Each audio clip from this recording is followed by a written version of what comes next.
Friends, ఇది Ertiga diesel vehicle. ఈ vehicle 85,000 kilometres run అయింది. ఈ కస్టమర్ కంప్లైంట్ ఏంటంటే ఇది పికప్ సరిగా లేదు, ప్లస్ ఆయిల్ కన్జంప్షన్ కూడా ఎక్కువగా ఉంది. మేము టెస్ట్ డ్రైవ్ తీసుకున్నాక నేను ఓపెన్ చేస్తే ఈ క్లచ్ ప్లేట్ పూర్తిగా డ్యామేజ్ అయింది. ఈ క్లచ్ ప్లేట్ ఓపెన్ చేసిన తర్వాత మేము నోటీస్ చేసింది ఏంటంటే క్లచ్ ప్లేట్తో పాటు ప్రెజర్ ప్లేట్, ఈ ఫ్లైవీల్ కూడా డ్యామేజ్ అయింది.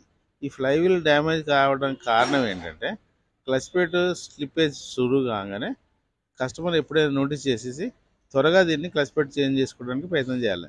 లేట్ చేయడం వల్ల ప్రెజర్ ప్లేట్తో పాటు ఈ ఫ్లైవీల్ కూడా డ్యామేజ్ అయింది. ఈ ఫ్లైవీల్ అనేది కొంచెం కాస్ట్లీ పార్ట్. ఇది చేంజ్ చేయాలంటే కొంచెం కాస్ట్లీ అఫైర్. కొన్ని సందర్భాల్లో ఈ ఫ్లైవీల్ కాస్ట్ అనేది క్లచ్ ప్లేట్ కాస్ట్ కంటే డబుల్ ఉంటుంది.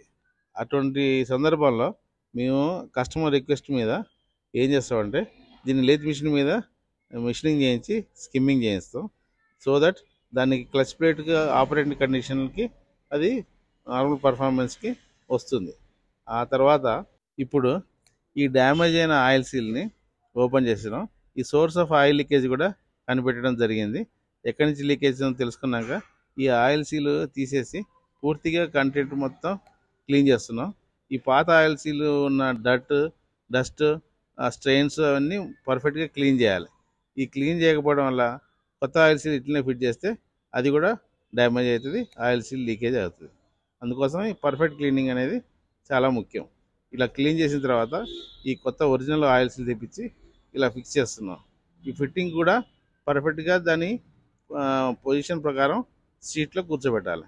ఈ ఆయిల్ సీల్ ఫిట్మెంట్ తర్వాత మిషనింగ్ నుంచి తెచ్చిన ఫ్లైవీల్ని కరెక్ట్గా కూర్చోబెడుతున్నాం. ఈ పర్ఫెక్ట్గా ఫ్లైవీల్ కూర్చోబెట్టిన తర్వాత దాని మీదనే clutch plate, pressure plate fixing అనేది ఈ విధంగా జరుగుతుంది. ఇది అయిపోయిన తర్వాత మీకు మళ్ళీ క్లచ్, గేర్ బాక్స్ హౌజింగ్ పూర్తిగా పెట్రోల్తోని క్లీన్ చేయాలి. ఇది ఎందుకంటే ఈ పాత clutch plate strains, asbestos remainings, dust అదంతా ఇక్కడే అక్యుములేట్ అవుతుంది.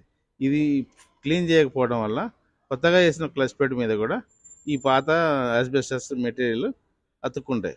అందువలన దాని కొత్త క్లచ్ ప్లేట్ కూడా డ్యామేజ్ కావచ్చు. అందుకే క్లీనింగ్ అనేది పర్ఫెక్ట్గా ఉండాలి. ఆ ప్రకారం మేము క్లీన్ చేస్తున్నాం. ఈ విధంగా క్లచ్ ప్లేట్ జాబ్ కంప్లీట్ చేసిన తర్వాత మేము టెస్ట్ డ్రైవ్ తీసుకున్నాము. వెహికల్ పికప్ ప్రాబ్లం సాల్వ్ అయిపోయింది. అయితే ఆయిల్ లీకేజ్ అనేది ఇప్పుడే తెలియదు. అది తెలుసుకోవాలంటే కస్టమర్ని రిక్వెస్ట్ చేసాము 10-15 డేస్ తర్వాత మాకు ఫీడ్బ్యాక్ ఇవ్వమని.